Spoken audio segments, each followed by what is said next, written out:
출애굽기 12장 1절로 14절.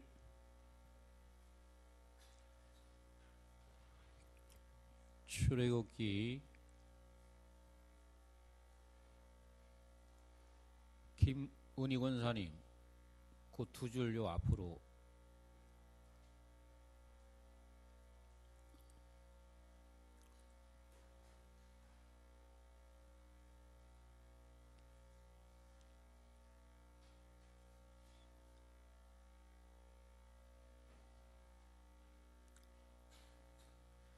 출애굽기 12장 1절로 14절 찾으셨으면 아멘 하시기 바랍니다. 다 같이 12장 1절로 14절까지를 함께 읽겠습니다. 시작. 여호와께서 애굽 땅에서 모세와 아론에게 일러 말씀하시되 이 달을 너희에게 달의 시작 곧 해의 첫 달이 되게 하고 너희는 이스라엘 온 회중에게 말하여 이르라. 이달 열흘에 너희 각자가 어린 양을 취할지니 각 가족대로 그 식구를 위하여 어린 양을 취하되 그 어린 양에 대하여 식구가 너무 적으면 그 집의 이웃과 함께 사람 수를 따라서 하나를 취하며 각 사람이 먹을 수 있는 분량에 따라서 너희 어린 양을 계산할 것이며 너희 어린 양은 흠없고 1년 된 수컷으로 하되 양이나 염소 중에서 취하고 이달 19날까지 간직하였다가 해질 때에 이스라엘 회중이 그 양을 잡고 그 피를 양을 먹을 집 좌우 분솔주와 임방에 바르고 그 밤에 그 고기를 불에 구워 무교병과 쓴 나물과 아울러 먹되 날것으로나 물에 삶아서 먹지 말고 머리와 다리와 내장을 다 불에 구워 먹고 아침까지 남겨두지 말며 아침까지 남은 것은 곧 불사르라. 너희는 그것을 이렇게 먹을지니 허리에 띠를 띠고 발에 신을 신고 손에 지팡이를 잡고 급히 먹으라. 이것이 여호와의 유월절이니라. 내가 그 밤에 애굽 땅에 두루 다니며 사람이나 짐승을 막론하고 애굽 땅에 있는 모든 처음 난 것을 낳아치고 애굽의 모든 신을 내가 심판하리라. 나는 여호와라. 내가 애굽 땅을 칠 때에 그 피가 너희가 사는 집에 있어서 너희를 위하여 표적이 될지라. 내가 피를 볼 때에 너희를 넘어가리니 재앙이 너희에게 내려 멸하지 아니하리라. 너희는 이 날을 기념하여 여호와의 절기를 삼아 영원한 규례로 대대로 지킬지니라. 아멘. 따라서 하십시오. 십자가와 낙원의 삶. 이런 제목으로 강성 목사님 말씀을 증거해 주시겠습니다. 할렐루야. 오늘 이 새벽에도 나오신 여러분들을 진심으로 환영합니다. 우리 옆에 사람한테 한번 인사하시겠습니다. 잘 오셨습니다.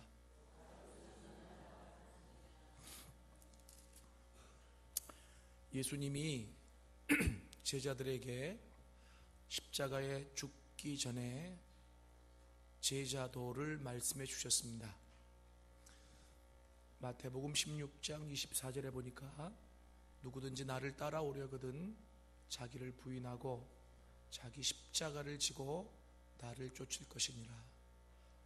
이 말씀이 기독교의 신앙의 핵심되는 제자도의 말씀입니다. 무슨 말이냐면 예수 잘 믿으려면 예수님 잘 따라가야 돼요. 여러분, 예수님 잘 믿는 게 예수님 잘 따라가는 건데 예수님을 잘 따라가려면 결국 십자가를 지고 쫓아야 된다는 거예요. 처음에 예수님이 제자들을 불러주셨을 때 이렇게 말씀하셨어요. 마태복음 4장 19절에 나를 따라오너라. 내가 너희로 사람 낚는 어부 되게 하리라. 그래서 제자들이 어떻게 했죠? 배도 버려두고 그물도 버려두고 가족을 잠시 뒤로 한 채 예수님을 쫓았어요. 자, 배와 그물을 버려뒀다라고 하는 것은 경제권의 포기예요. 그죠? 그러면서 예수를 쫓았으니 그 쫓은 제자들은 우리 대단한 거 아니야? 이렇게 생각했을지도 몰라요. 그런데 예수님이 3년을 그들을 데리고 다니시다가 십자가에 죽기 전에, 돌아가시기 전에 그 제자들에게 이렇게 말씀하신 거죠. 너희들이 나를 따를 때 배도 버려두고 그물도 버려두고 나를 따른 거 내가 알아. 그래서 너희들은 잘 따라간다고 생각할지 모르지만 그렇게 나를 따라오는 게 아니야. 이렇게 말씀하신 거예요. 이 의미가. 나를 정말 따라오려면은 자기를 부인하고 자기 십자가를 지고 나를 쫓아야 돼. 이렇게 말씀하신 거예요. 저는 오늘 이 말씀이 한국 교회에 절실하다고 생각을 합니다. 예수를 나름대로 따라가는 분들은 많아요. 그런데 말 그대로 나름대로예요. 나 처음에 예수 믿었을 때 나 이런 은혜도 받았고 나 이거 헌신했고 나 이거 했다 라고 얘기는 하시는데 예수님은 지금 현재 십자가를 지고 쫓아오고 있는지 묻고 계시거든요. 근데 이 말이 참 어려워요. 십자가를 지고 쫓는다. 그래서 십자가를 진다라고 하는 것이 무엇인지 이 고난주간에 우리가 좀 더 깊게 생각해 보자라고 하는 겁니다. 그래서 어제는 가장 기본적으로 출애굽의 목적이 바로 우리 구원의 목적인데 하나님은 우리를 구원시켜 주셨을 때부터 져야 될 십자가를 가르쳐 주셨어요. 그것이 3일길 광야라 그랬습니다. 어제 말씀드렸죠. 그래서 3일길 광야로 들어가라라고 하는 말은 세상과 절대적인 분리를 의미하고 그리고 살아가다가 척박하고 힘든 광야와 같은 곳에서 전심으로 하나님을 찾는 이게 우리가 져야 될 가장 기본적인 십자가다. 그런데 오늘은 또 이 기본인데요. 저는 기본이 중요하다고 생각해요. 이 기본만 잘 지켜져도 정말 우리의 신앙이 아주 성장할 수가 있어요. 십자가를 진다라고 하는 것은 나그네 삶을 살아가는 거다. 이렇게 여러분들에게 말씀드리고 싶습니다.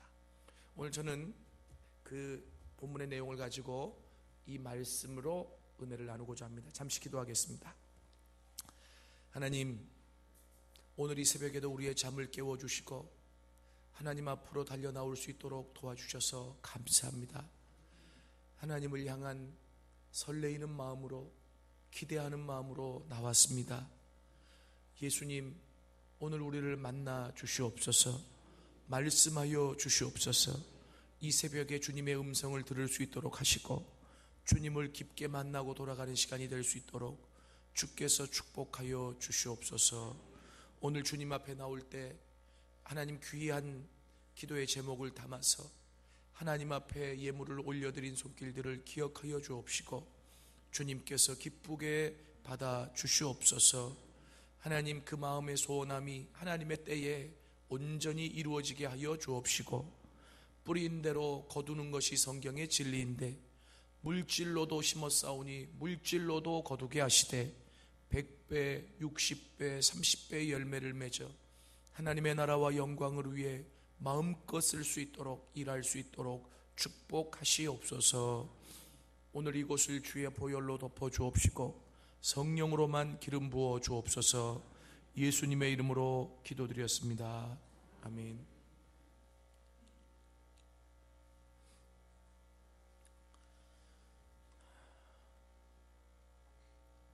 제가 실천신학을 전공했기 때문에 전도학을요, 한국교회에 대해서 참 마음 아픈 심정입니다.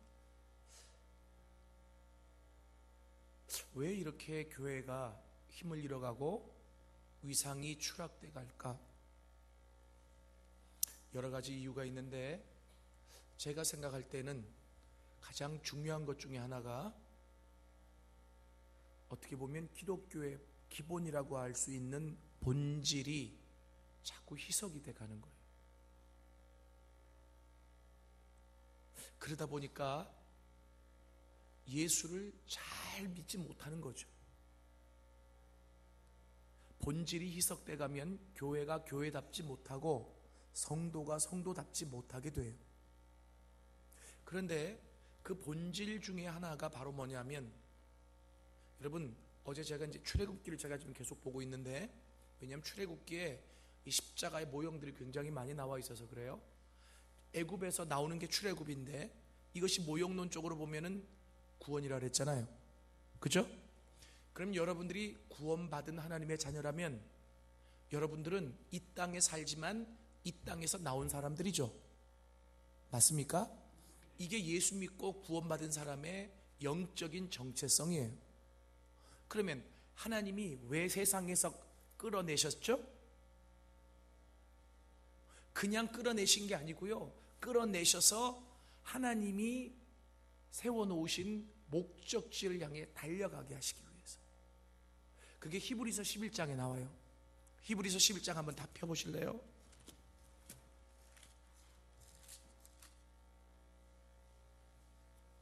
13절부터 16절까지 한 목소리로 같이 읽겠습니다.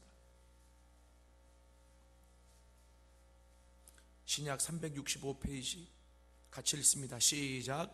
이 사람들은 다 믿음을 따라 죽었으며 약속을 받지 못하였으되 그것들을 멀리서 보고 환영하며 또 땅에서는 외국인과 나그네임을 증거하였으니 그들이 이같이 말하는 것은 자기들이 본향 찾는 자임을 나타냄이라.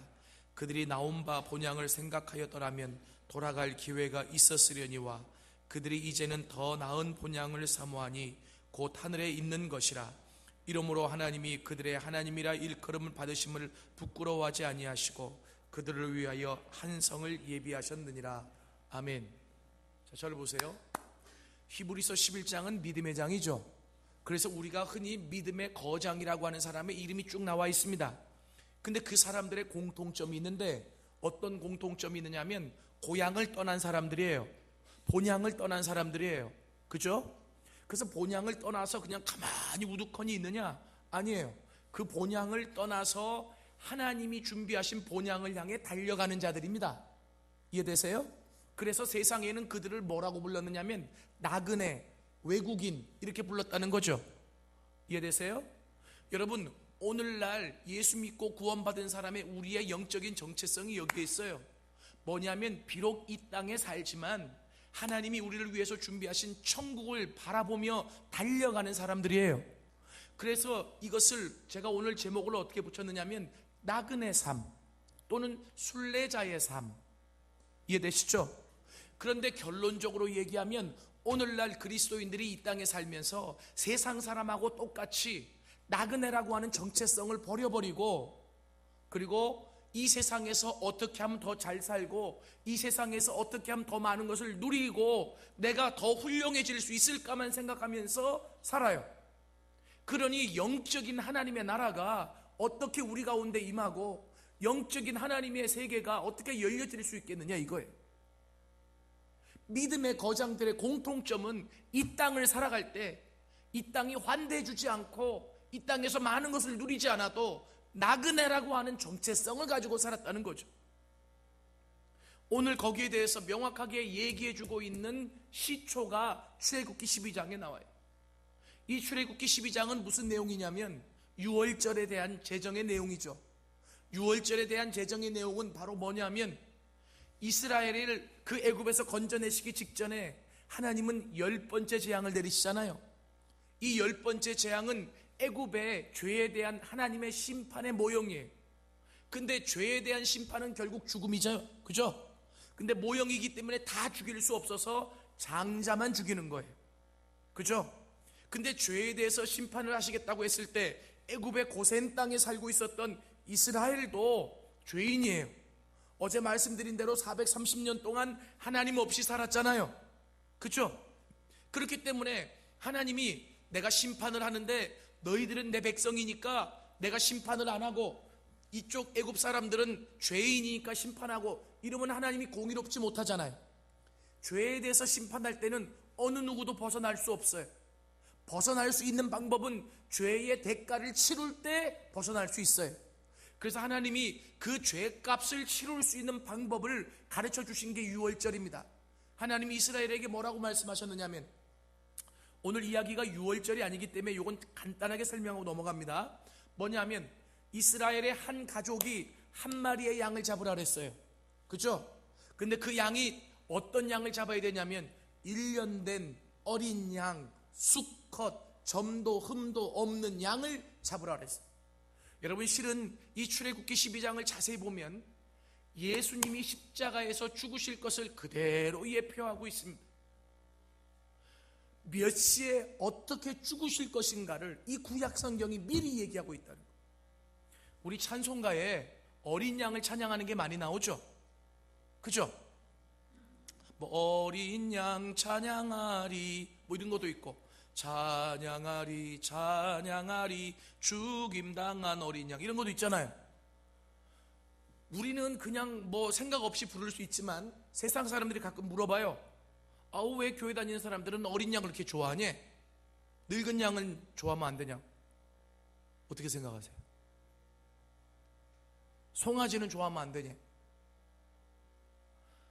나는 좀 웃으라고 얘기를 했는데 새벽이라서 뭐 웃지도 않고.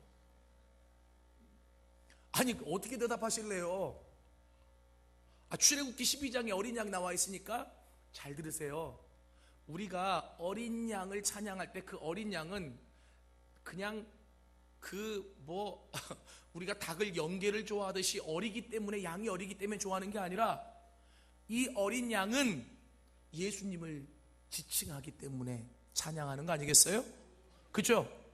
그 시발점이 출애굽기 12장에 나온단 말이에요. 그러니까 여기서 한 가족이 잡아야 될 어린 양은 예수님을 예표하는 거예요. 그런데 잘 들으세요. 여러분, 양의 수명은 인간의 수명보다 짧잖아요. 모르면 그냥 그렇게 믿으시면 돼. 짧아요. 그래서 1년 된 어린 양을 사람의 나이로 환산해 보니까 몇 살이냐면, 이 학자들이 밝혀냈는데 30세쯤 되더래요. 좀 놀라셔야 돼요, 여기서는. 왜냐하면 예수님이 십자가에서 죽으실 때 33세였어. 그죠? 그 나이까지 맞춘 거예요. 내가 이렇게 얘기했더니 꼭 누가 그래요. 아니, 33세인데 그러면 1년 몇 개월 해야지. 난 좀 제발 그러지 말라는 거예요. 대략 맞는 거지 이게. 사람이 평균 수명이 90세다 그러면 다 90세에 죽어요? 그잖아요. 그러니까 양이 1년 된 어린 양이 보통 30세다, 인간의 나이로 환산하면. 그러면 얼추 예수님이 십자가에서 죽으신 그 나이를 맞춘 거예요. 이해되세요? 그리고 예수님이 이 땅에 오셨을 때 가부장적인 사회였기 때문에 남성 중심이었잖아요. 그래서 대표성을 띠고 남자로 오셨기 때문에 수컷을 잡아냈어요. 그죠? 그리고 예수님이 십자가에서 죽으실 때 당신은 죄가 없으셨어요. 그런데 이 세상의 모든 죄를 다 걸머지셨기 때문에 죄의 근원이 되신 거죠. 맞습니까? 그래서 죄 없는 예수님을 예표하기 위해서 점도 흠도 없는 양을 잡으라 그랬어요. 맞죠? 예. 자, 그래서 그 양을 잡아가지고 어떻게 하래요? 피를 바르래요. 어디다 바르래요? 이거 헷갈리는 사람 많더라고요. 문임방과 문설주예요. 좌우 설주. 근데 또 어떤 사람은 그래요. 문설주와 좌우 임방이래. 뭐 다 비슷한 것 같죠? 설주할 때 이 주자가 기둥주자라고만 생각하시면 돼요. 문임방은 머리 위에, 대문이 이렇게 있으면 위에 게 이렇게 가로로 놓여 있잖아요. 그 위에 게 문임방이야. 아니, 피를 바르라면 되지 뭘 바르는 것까지 성경에서 다 꼬치꼬치 참견한데, 왜냐하면 이게 십자가의 예표기 때문에. 자, 봐요. 문임방은 머리 위, 거기다 피를 바르고, 좌우 설주는 좌우 기둥이에요. 거기 피를 바르래요. 그럼 그날 밤에 하나님의 심판의 천사가 애굽 전역을 다니면서 그 가족의 첫 번째 난 것을, 동물도 생명 있는 모든 첫 번째 난 것을 죽일 때 피가 있는 집안의 가정은 살려뒀어요. 왜요? 그 피가 죄값을 지불했기 때문에. 이해되십니까? 그러면 왜 피를 그렇게 바르라고 했을까요? 문임방에 바르는 피는 가시관에 찔려서 예수님 머리에서 흘릴 피를 예표하는 거고, 좌우 설주에 피를 바르라고 하는 것은 양손에 못에 박혀가지고 흘릴 피를 예표하는 거예요. 이해되세요? 제가 또 여기까지 얘기했더니 누가 그래? 그럼 발은 나도 몰라, 그거는 여기 성경이 없으니까. 이해되십니까? 자, 그러면 민수기에 보면 이 피를 어떻게 바르는지까지 나와 있어요. 우슬초에 찍어서 바르라 그랬어요. 그 시편에 보면 다윗이 죄를 짓고 나서 뭐라고 기도하냐면, 하나님 우술초로 나를 정결케 하시옵소서 그러잖아요. 그 얘기가 괜히 나온 게 아니라 여기서 다 유래돼서 나온 거예요. 이해되시죠? 자, 그런데 중요한 것은 그 피를 바르고 그 피를 바른 집 안에서 한 가족이 해야 될 일이 있어요. 뭘 하냐면 양의 고기를 먹으라는 거죠. 근데 이 양은 뭐를 예표한다고요? 예수님. 여러분이 지금 하나도 안 놀라시는데 왜 그러냐면 예수님이 아직 오시기 한참 전이에요. 출애굽기에 지금 예수님을 이렇게 정확하게 십자가 사건을 예표하고 있다는 사실이 놀라운 거예요. 그죠? 자, 그런데 그 안에서는 양의 고기를 먹으래요. 그래서 학자들이 뭐라 그러냐면 최초의 성만찬 사건을 여기서 풀어요. 성만찬이라고 하는 것은 예수님의 피에 동참하고 몸에 동참하는 거잖아요. 그죠? 자, 그런데 재미난 게 제가 오늘 얘기하려고 하는 부분이 그거예요. 고기를 먹는데 어떻게 먹으래요? 허리에 띠를 띠고 신을 신고 지팡이를 잡고, 그것도 천천히 먹으라는 게 아니라 급히 먹으래. 그죠? 물어볼게요. 이게 뭐 하는 차비입니까? 허리에 띠를 띠고 신을 신고 지팡이를 잡고 뭐 하는 채비예요? 여러분들은 잘 때 지팡이 잡아요? 뭐 하는 채비예요? 떠날 채비지. 그죠? 내 질문이 어려워요? 아니, 너무 쉬워서 대답을 안 하세요? 새벽에 자꾸 부르니까 짜증나요? 웃을 땐 웃고 은혜 받을 땐 받고 기도할 땐 세게 하고 오면 되지. 그죠? 뭐 교수는 못 웃기는 줄 아세요? 자, 떠날 채비 아닙니까? 그런데 왜 보통 고기를 먹을 때는 앉아서 체할까봐 꼭꼭 씹어서 뭐 이렇게 먹어야 되잖아요. 하나님이 왜 그렇게 급하게 먹으라 그랬을까요? 이유가 있어요. 그 땅은 한시라도 더 이상 머물 땅이 아니라는 거예요. 하나님은 그 정도로 그 땅에 머물러 있는 것을 싫어하셨어요. 그리고 떠나라는 거죠. 우리는 알다시피 그들이 애굽에서 떠나면 40년 동안 광야 생활을 해야 된다는 걸 알아요. 그렇죠? 어제 광야를 말씀드렸지만 이 광야는 힘들고 어려울 수 있어요. 그러나 힘들고 어렵기 때문에 하나님이 우리 몸속에 계셔. 그게 뭐예요? 고기를 먹으라. 이해되세요? 우리와 계속 동행하시겠다는 거예요. 이해되십니까? 그리고 떠나는 거예요. 이게 바로 뭐냐면 나그네 삶이에요. 제가 한번 물어볼게요. 저는 오늘 그리스도인들이 예수 믿고 구원받았으면 영적인 나그네인데, 영적인 나그네라고 하는 정체성을 다 버려버린 거예요. 나는 아니야 이렇게 생각하시는 분 분명히 여기 계실 거예요. 한번 생각해 보세요. 정말 아닌지. 나그네는 가장 큰 소망이 뭐가 있을까요?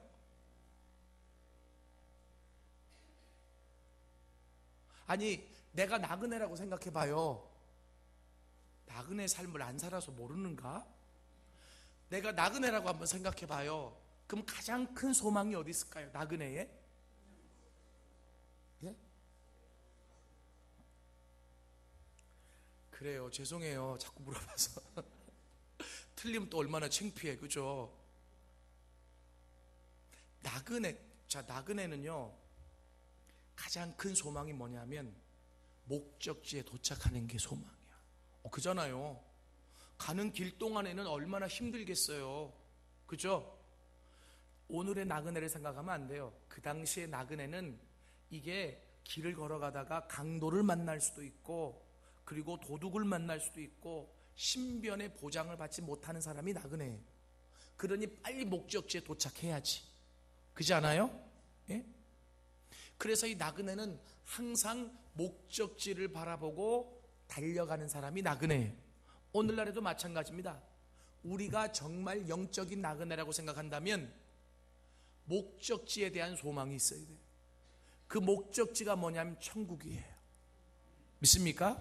근데 오늘날 그리스도인들은 이 천국에 대한 소망이 가물가물한 거죠. 왜요? 천국에 대한 소망보다도 이 땅에서 어떻게 하면 잘 먹고 이 땅에서 어떻게 하면 잘 살까, 이 생각이 앞서는 거죠. 여러분, 제 얘기를 오해하지 말고 좀 들으세요. 그럼 예수 믿으면 이 땅에서 잘 못 살아요? 이런 얘기가 아니라, 자, 로마에 가면 로마의 법을 지켜야 되고, 그쵸? 호주에 가면 호주 법을 지켜야 되고, 우리나라 오면 우리나라의 예법도 있고 전통도 있잖아요. 그쵸? 우리나라에서 서양처럼 어른한테 존댓말 안 쓰고 야 김씨 막 이러면 요거도 먹죠. 그죠? 마찬가지예요. 교회에 오면 이 교회에서 이게 신앙이다, 이렇게 신앙생활을 해야 된다라고 하는 기준이 있습니다. 이게 본질이라는 거예요. 이해되세요? 오늘 제가 그 본질을 설명드리고 있는 거예요. 항상 기독교의 역사를 보면 기독교가 힘을 잃었을 때가 언제인 줄 아세요? 내 방식대로 하나님을 믿었을 때야. 그게 대표적으로 나온 게 사사기입니다. 사사기에 보면 어떤 말이 계속 반복해서 나오냐면 자기 소견에 옳은 대로 행하였더니, 그죠? 여러분 성경하고 제 성경하고 같다면 분명히 쓰여져 있다니까요. 자기 소견에 옳은 대로 행하였더니. 그리 이 사사기는요 정말 힘들어. 그 시대가 오늘날에도 마찬가지예요. 성경에 예수 이렇게 믿으라고 기록되어 있습니다 그러면 사람들이 이렇게 대답할 수도 있어요. 아니, 우리 할아버지 이렇게 안 믿었는데요. 우리는 대대로 그렇게 안 믿어왔어요. 근데 이게 답이 될 수 없다는 거예요. 왜냐하면 전통도 중요하지만 그 전통 위에 있는 게 성경이에요. 이해되세요? 그래서 혹시나 전통이 성경과 검증해 봐서 잘못됐으면 전통을 바꿔야지 성경을 바꿀 수 없다는 겁니다. 이해되세요? 그러면 중요한 게 성경이 뭐라고 얘기하냐면 신앙의 위인들은 다 나그네처럼 살았다. 그죠? 그래서 이 나그네에게는 두 고향이 있어요. 히브리서 11장에서 얘기하는 게 그거예요. 하나는 떠나온 고향, 하나는 도착해야 될 고향. 근데 이 나그네 길이 너무나 힘드니까 우리 출애굽기 봐서 알잖아요. 뭐냐면 이들이 그렇게 애굽에서 건져내달라고 하나님 앞에 구해서 모세를 보내서 건져냈는데 광야 40년이 힘드니까 어떻게 돼요? 힘들 때마다 불평을 하는데, 우리가 애굽에 있을 때는 고기도 먹고 부추도 먹고 외도 먹고 막 불평하잖아요. 어떻게 나만 본 것 같아. 그래가지고 히브리서에서 뭐라 그러냐면 다시 떠나왔던 곳으로 돌아가려면 돌아갈 수 있으려니와, 그러나 믿음의 위인들은 돌아가지 않고 하나님이 우리를 위해서 준비하신 한 성읍을 바라보고 달려간 자들이다. 믿습니까? 여러분, 저는 이게 힘들 수 있어요. 이 땅에서 살아가는데 내가 나그네처럼 살아가는 게 힘들 수 있어요. 이 나그네 삶은 힘들지만 하나님이 함께 하시는 삶이에요. 이해되십니까? 이 나그네라고 하는 영적인 정체성을 놔버리면 예수 믿는 사람과 예수 믿지 않는 사람이 똑같다는 얘기죠. 왜요? 세상 사람들의 가장 큰 특징이 뭡니까? 어떻게 하면 이 세상에서 출세하고, 어떻게 하면 이 세상에서 더 잘 살고, 어떻게 하면 우리 아들들이 우리 딸들이 더 훌륭해지고, 모든 생각이 거기에 가 있어요. 여러분, 우리도 그 생각 이 땅에 살면서 안 가질 수는 없지만 그게 목표가 아니라는 거예요. 이해되십니까? 우리의 목표의 신앙의 궁극적인 목표는 어떻게 하면 이 길을 포기하지 않고 하나님이 준비하신 그 성읍을 향해서 온전히 달려갈 수 있을까? 믿습니까? 이게 목표가 되지 않으니까 어떻게 돼요? 나름대로 기독교 3대 4대 예수는 믿는데 하나님의 역사가 없고 하나님의 임재도 없고 변화도 없고, 그러면서 맨날 하나님 앞에 달라고만 하고, 달라는 게 잘못된 건 아니에요. 이게 기복은 아니야. 왜냐하면 우리가 복 받으려면 하나님 앞에 와서 복 달라 그래야죠. 그렇죠? 이건 또 아니에요? 맞잖아요. 제가 딸이 셋인데 우리 딸들이 말이죠, 제가 다니는 교회 재정부장 장로님한테 가서 용돈 달라면 이상하잖아. 아빠가 있는데 아빠한테 와서 달라 그래야지. 내가 믿는 하나님이 우리 아버지인데 아버지한테 가서 달라는 거 하나도 잘못된 거 없어요.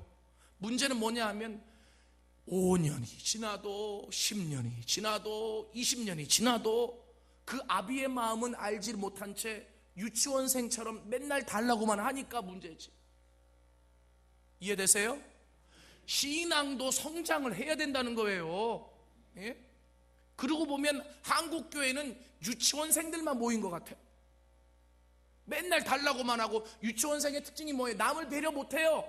나밖에 몰라. 간식을 줘도 선생님 줘요 이러잖아요. 그죠?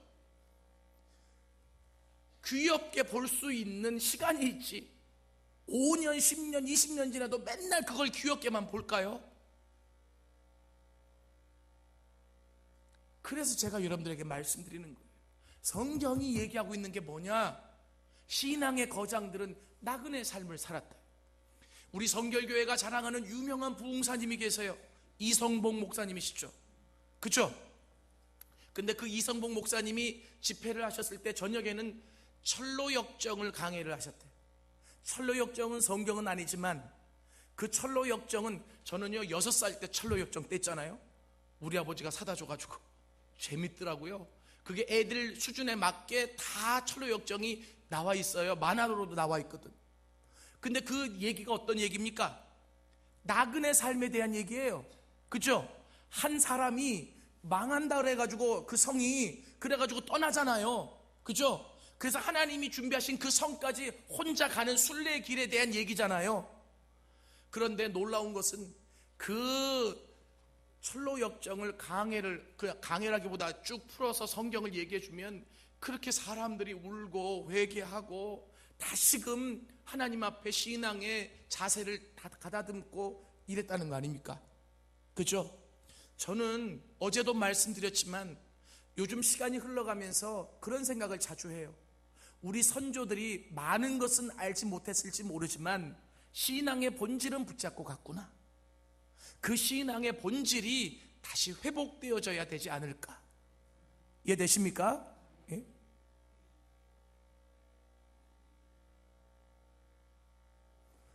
저희 할아버지가 장로님이셨어요. 96세까지 장수하셨죠. 근데 저희 할아버지가 60세 때 할머니를 먼저 천국에 보내셨어요. 그래서 저희 아버지도 저도, 제가 장손이에요. 저희 아버지도 저도 할아버지에게 재혼을 좀 하시라고 그랬더니 할아버지가 아주 대쪽 같으세요. 아니다, 천국 가면 다 본다. 이게 우리 할아버지의 지론이에요. 그래서 재혼 안 하시고 36년을 혼자 사셨어요. 계산이 빨리 안 되세요? 60세 때 할머니 먼저 보내시고 96세까지 살았으니까 36년을 혼자 사신 거죠. 제가 장손이라서 할아버지랑 중학교 때부터 방을 같이 썼어요. 근데 우리 할아버지 36년 참 외로우셨겠죠. 그런데 그 36년을 살아오시면서 우리 할아버지 찬송가 18번이 있어요. 이따가 부를 건데 좀 쳐줘봐요. 하늘 가는 밝은 길이. 그냥 쫙 깔아줘요, 작게. 저는 이 찬양이 참 중요한 것 같아요. 제가 어디 집회 다닐 때는 반주자를 보통 데리고 다녀요. 잘 보세요. 우리 할아버지 18번이 이 찬양. 하늘 가는 밝은 길이 내 앞에 있으니 슬픈 일을 많이 보고 늘 고생하여도. 이 찬양의 하이라이트가 3절이에요. 내가 천성 바라보고 가까이 왔으니 아버지의 영광 집에 나 쉬고 싶도다. 나는 부족하여도 영접하실 터이니 영광 나라 계실 임금 우리 주 예수라. 저는 할아버지가 이 찬양을 부를 때 왜 부르는지 잘 몰라. 그냥 좋아하시는가 보다. 그런데 할머니가 너무 보고 싶을 때는 이 찬양을 부르시다가 때로는 울기도 하시고, 그리고 찬송을 끝내고는 그래요. 다 본다. 천국 가면 다 본다. 제가 목사가 되고 20대 십자가를 묵상하다가 할아버지는 천국으로 가셨는데 그 할아버지가 왜 이 찬양을 불렀는지 너무 가슴이 사무치게 깨달아지는 거 있죠. 이 땅에 살지만 이 땅에 소속된 자가 아니라 천국의 시민권을 갖고 천국을 바라보며 살아가는 것 힘들어요. 그래서 이 자체가 십자가를 지는 행위예요. 이해되세요? 어제 십자가는 뭐라 그랬습니까? 공통적인 의미가 자기를 포기하고 그리고 죽는 것을 의미한다 그랬어요. 나그네 삶을 살려면 적어도 내가 가진 것 내려놔야 되고 그리고 천국을 바라보면서 달려가야 돼. 자 보세요. 제가 얘기하는 거 3일 길도 안 걸어가고 광야도 안 들어가서 나그네 삶도 안 사는데 주를 위해 죽겠습니다. 이 믿을 수 있습니까? 가장 기본적인 십자가의 삶도 살아내지 못하는데 이게 가장 기본적인 십자가의 삶인데 뭐 엄청난 십자가를 지려고 하지 말고 신앙의 기본이 되는 이 나그네의 길을 걸어가셔야 되지 않습니까? 저희 할아버지가 돌아가시기 전에 아버지한테 전화가 와서 할아버지 곧 소천하실 것 같다. 우리 세 딸을 데리고 갔습니다. 제가 할아버지한테 가면 할아버지가 저를 그렇게 장손이라고 사랑해 주셨는데 제가 목사가 되고 나서는 제 이름을 안 부르세요. 제가 가면 그래요. 아유 우리 한국에 빌리그리암 왔다고. 우리 한국에 빌리그리암 왔다고. 아유 우리 손자 그렇게 사랑해 주시고 기도해 주셨어요. 그런데 갔는데 할아버지가 저를 못 알아보시더라고요. 눈물이 났습니다. 그 세 딸에게 바이올린을 해요. 세 딸이. 그래서 할아버지가 즐겨 부르시던 이 찬양을 준비시켜서 갔어요. 할아버지 앞에서 세 딸이 바이올린을 연주를 합니다. 36년을 불러오셨던 우리 할아버지 주제가예요. 그 찬양을 연주하는데 정신이 오락가락 하시더니 할아버지 눈에서 눈물이 주르르 흐르세요. 그리고 정신이 돌아와서 마지막으로 저희를 알아보셨습니다. 평생을 불러왔던 찬양이잖아요.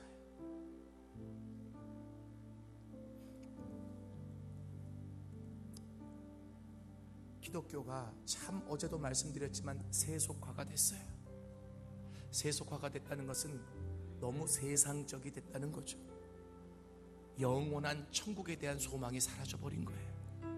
그러니 어떻게 맥을 주겠어요? 교회는 세상 것 가지고 자랑하는 데가 교회가 아니에요. 교회는 세상이 가지고 있지 못한 것을 세상에 전해야 될 중심의 공동체예요. 이해되십니까? 그래서 돈이 없어도 내 삶이 밑바닥이더라도 주님 만나고 천국의 소망이 있으면 얼마든지 나를 통해 이 세상은 변화되어지고 바뀌어질 수 있어요. 제가 작년에 안식년으로 호주 시드니에 교환교수로 1년 있었어요.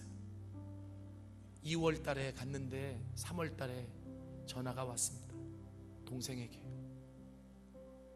형, 엄마 천국 가셨어요. 제가 장남인데 제가 떠나기 전에 분명히 1년은 우리 엄마가 나를 기다려줄 수 있을 것 같았는데 한 달 좀 지나서 저도 없는데 천국에 가신 거예요. 뭐 어떻게 마음을 표현을 못하겠더라고요. 비행기가 없어서 하루 늦게 도착을 했어요. 제가 갔더니 그제서야 저희 아버지가 저를 붙잡고 우시더라고요.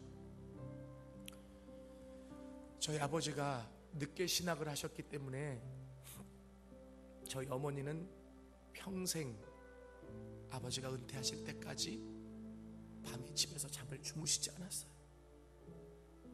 12시가 되고 새벽 1시가 되면 교회로 가서 철야를 하셨어요. 그래서 아버지가 은퇴하실 즈음에는 허리를 펴지를 못해서 꼬부랑 할머니가 됐어요. 그러다가 병명도 모르는 병에 걸리셔서 그렇게 천국으로 가셨어요. 인간적으로는 불평이 많아요. 평생을 하나님을 위해 그렇게 헌신했으면 은퇴하시고 나서 건강을 주셔야지. 은퇴했더니 이름도 모르는 병에 걸려서 한 7, 8년 고생하시더니 그렇게 천국으로 데려가시니까 도대체 하나님 앞에 헌신한 게 뭡니까? 하나님 앞에 봉사한 게 뭡니까? 평생을 기도한 게 뭡니까? 그렇게 얘기할 수 있죠. 제가 목사지만 제 안에도 그런 마음이 있었어요. 근데 그 마음을 추스릴 수 있었던 것은 이 땅에서의 복이 다가 아니잖아요. 우리 믿는 사람은 천국에 대한 소망이 있잖아요. 그래서 할아버지가 더 생각이 났어요. 천국 가면 다 본다. 천국 가면 다 본다. 그렇게 말씀하시던 할아버지. 그래서 이 찬양이 더 떠올라요. 하나님, 끝까지 나그네 삶 살 수 있도록 도와주십시오. 2009년도에 서울신학대학교 교수로 들어가게 됐을 때 저희 아내랑 붙잡고 그렇게 울었습니다. 왜 울었느냐 하면 교수라는 직업이 안정적일 수 있잖아요. 근데 아내도 알고 저도 알아요. 제가 잘나서 교수가 된 게 아니고 서울신학대학교에 예수 십자가 전할 사람이 필요해서 저를 보내는 거예요. 그래서 아내가 저한테 신신당부로, 여보 알지? 거기서 안주하면 안 돼. 우리 나그네야. 하나님이 원하시면 언제든지 그거 내려놓고 우리 선교지라도 갈 수 있어야 돼. 이 땅에서 잘 사는 게 목표가 아니라 하나님이 부르시는 그 천국까지 잘 걸어가는 게 우리의 목적이야. 우리 마음 흐트러지지 않자고 하나님 앞에 기도하자고. 2009년도에 그렇게 서울신학대학교에 들어갈 때 아내랑 그렇게 울면서 기도했습니다. 지금도 그 마음 놓지 않고 있습니다.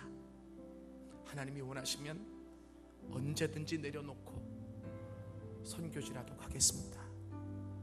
왜요? 이 땅에 내가 가지고 있는 게 다가 아니니까. 나그네는 언제든지 떠날 수 있는 사람이어야 하기 때문에. 설교를 마무리하면서 동영상을 하나 좀 보여드리겠습니다. 제가 이 설교를 할 때 보여드리는 동영상인데, 뭐 어르신도 여기 랩이 나와요. 그런데 어르신들도 이 영상을 보고 참 많이 우시더라고요. 같이 한번 좀 보시고 마무리하겠습니다. 들어주십시오.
지친 주님의 신음소리, 피 맺힌 눈물소리, 한 걸음 디디기도 힘든 십자가, 주님이 가신 그 길 다 이루었다, 다 이루었다. 나를 향해 말씀하시네. 내가 너를 향하여 이 모든 것을 다 이루었도다. 아팠노라, 외로웠노라, 괴로웠노라, 그러나 또한 기뻤노라. 사랑하는 나의 자녀야, 내가 다 이루었노라. 세상이 감당 못할 사랑, 그리스도의 사랑, 세상이 감당 못할 사랑, 십자가 보혈의 사랑. 보며 오열하는 난 그 사랑 어떻게 갚을지, 난 그 은혜 어떻게 받을지, 난 눈물로 다시 오열하는 날, 하늘 향해 두 팔 들고 예수 공로 의지하여 그의 이름 부르니, 구주의 이름을 부르니, 다시 만날 때까지, 우리 구주 다시 만날 때까지 나는 부족하여도 영접하실 내 주인 기다리세요. 아버지, 영광 주에 뵙겠네. 영광 나라 계신 이금 우리 구주 아버지.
내 사랑하는 어머니도 가신 그 길, 내 사랑하는 형제들도 가버린 그 길, 감사하며 감당하며 감격하며 나아가리. 전국에서 보겠네, 나의 사랑하는 사람들. 그 영광의 문을 지날 때, 주님의 영광을 볼 때, 나는 다시 그곳에서 높이 찬양하리라. 하늘 가는 밝은 길이 영광의 길, 높이 찬양하리라. 주님 기다리세요. 그리고 기대하세요. 곧 주님을 영광 중에 뵙겠습니다. JP. 반주해 주세요.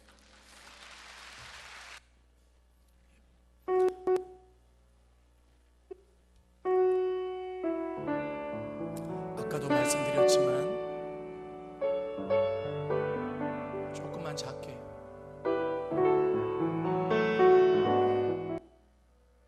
반주를 해주세요.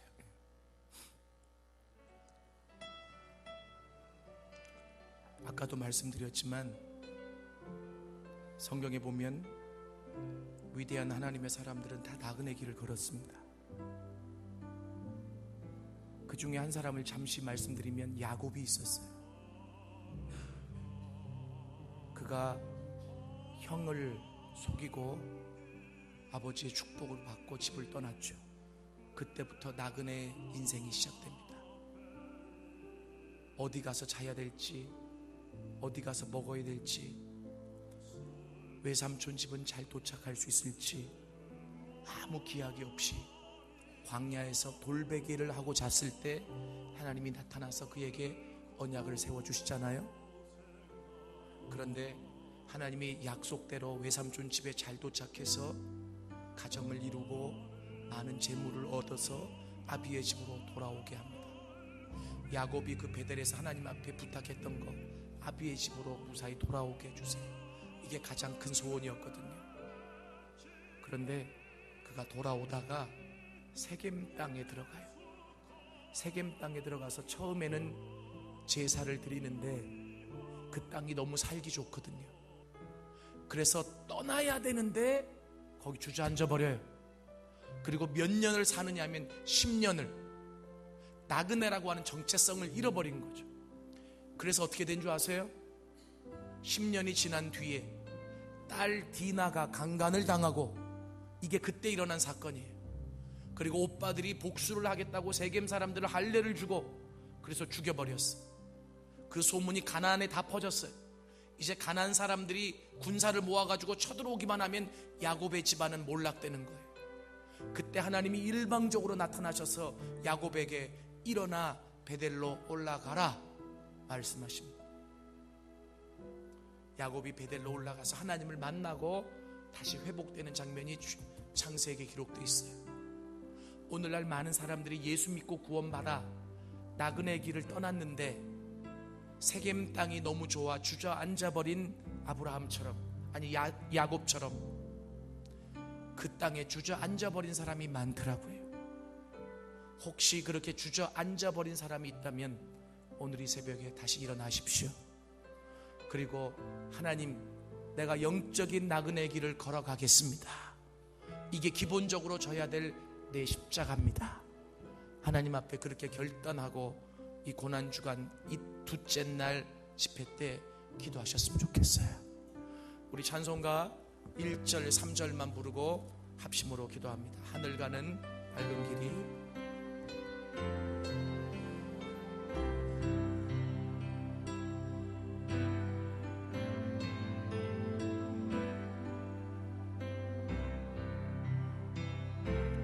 하늘 가는 밝은 길이 내 앞에 있으니 슬픔이 많이 보고 늘 고생하여도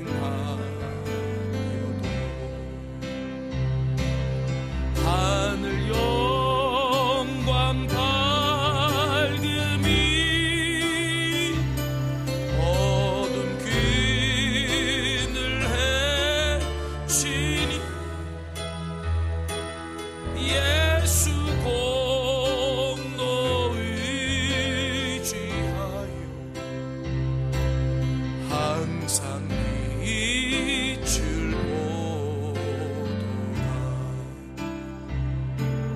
내가 천성 바라보고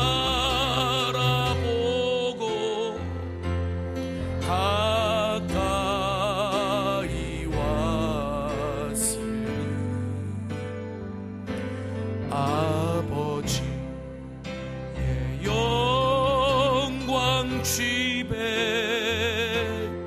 나 쉬고 싶구나. 나는 부족하여도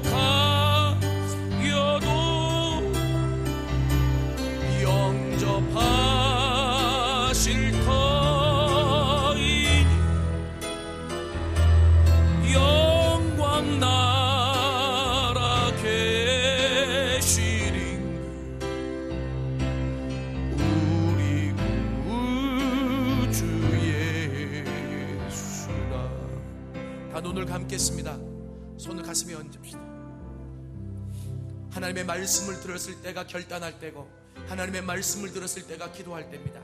오늘 말씀을 듣고 보니 내가 세겜 땅에 주저앉은 야곱과 같습니다. 정말 그렇게 생각드는 사람이 있으면 한번 손을 들어보세요. 하나님, 내가 야곱처럼 나그네 길을 떠났다가 세겜 땅에 주저앉아 버린 자와 같습니다. 하나님, 일어나기를 원합니다. 그런 깨달음이 있는 사람만 한번 손을 들어보세요. 오늘 이 새벽에 일어나기를 원하는 사람 손을 얹으십시오.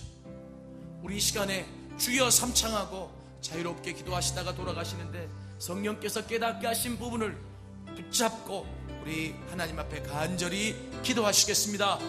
주여, 주여.